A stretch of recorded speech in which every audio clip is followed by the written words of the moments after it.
கலைஞர் மகளிர் உரிமை தொகை விண்ணப்பிக்காதவர்களுக்கு குட் நியூஸ் சொன்ன அமைச்சர். இது சம்பந்தமான ஒரு தகவலைதான் இந்த வீடியோவில் பார்க்க போறோம்.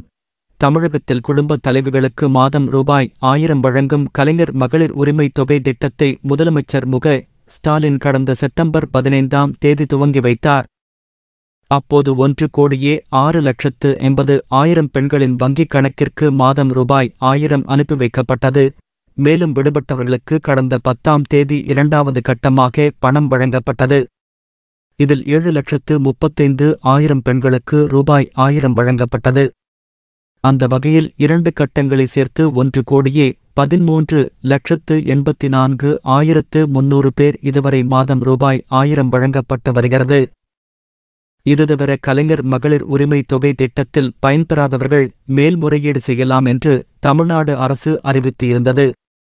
இதற்காக கடந்த அக்டோபர் 25ஆம் தேதி வரை மேல்முறையீடு செய்வதற்கான கால அவகாசம் வழங்கப்பட்டது. இந்த நிலையில் கலைஞர் மகளிர் உரிமை தொகை பெறுவதற்கான புதிய விண்ணப்பம் ஜனவரிக்கு பிறகு வழங்கப்படும் என்று அமைச்சர் தங்கம் தென்னரசு தெரிவித்து இருக்கிறார். தகுதி வாய்ந்த மகளிர் அனைவரும் இந்த திட்டத்தில் பயன்பெற வேண்டுமென தமிழ்நாடு முதலமைச்சர் தெரிவித்துள்ளதால் இந்த நடவடிக்கை எடுக்கப்படுவதாக அவர் மேலும் தெரிவித்தார். இந்த மாதிரி வரக்கூடிய செய்திகள் அனைத்தும் உடனுக்குடன் தெரிஞ்சுக்கணும் அப்படின்னா நம்ம சேனலை சப்ஸ்கிரைப் பண்ணிக்கோங்க. கூடவே சைடில் இருக்கிற பெல் பட்டனை கிளிக் பண்ணிக்கோங்க.